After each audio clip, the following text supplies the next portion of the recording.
Greetings, I'm Robert Spencer of Jihad Watch. Welcome to my office. This is my latest book, The Truth About Muhammad. The government of Pakistan has just banned it, confiscating all copies and translations. Shahid Ahmed of the Pakistani embassy in Washington explained, "The book," he said, "is very, very damaging. Let me tell you." And let me tell you, he's right. The book, for example, details the choice that Muhammad directed his followers to offer to non-Muslims: conversion to Islam, subjugation without equality of rights with Muslims under the rule of Islamic law, or war. I found that in another book, Sahih Muslim, a collection of hadith, traditions of Muhammad and the early Muslims that Muslims consider reliable. In it, Muhammad says, "When you meet your enemies who are polytheists, invite them to 3 courses of action. Invite them to accept Islam. If they respond to you, accept it from them and desist from fighting against them. If they refuse to accept Islam, demand from them the jizya, that's a special tax levied on non-Muslims. If they agree to pay, accept it from them and hold off your hands. If they refuse to pay the tax, seek Allah's help and fight them." Is Sahih Muslim banned in Pakistan? Of course not. Also in my book, I quote extensively from Muhammad's earliest biographer, Ibn Ishaq. Have his book right here too.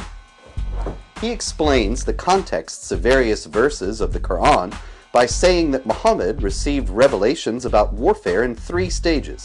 First, tolerance, then defensive warfare, and finally, offensive warfare in order to convert unbelievers to Islam or make them pay the jizya, that tax again. Is Ibn Ishaq's biography banned in Pakistan? Nope. In fact, my copy right here was printed in Pakistan. Also, in The Truth About Muhammad, I discuss Muhammad's marriage to a 9-year-old girl, Aisha.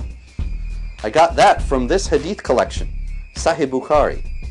Bukhari is generally considered by Muslims to be the most reliable such collection.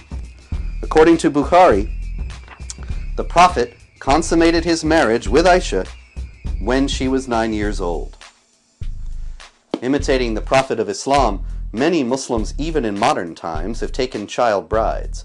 In early 2002, researchers in an Afghan refugee camp found that more than 2 out of 3 second-grade girls were either married or engaged. Virtually all the girls who were beyond second-grade age were already married. Is Sahih Bukhari banned in Pakistan? Of course not. Since I based my book entirely on Islamic sources, the objection that Pakistani authorities have to it cannot reasonably be based on what I actually say about Muhammad, but only on the fact that I hold him to a moral standard that is different from the one he delineated for himself.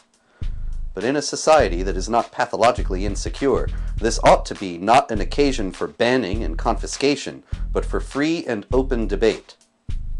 Yet even most American media outlets, both liberal and conservative, are afraid to discuss the presence of this material in Islamic sources and the implications of its presence.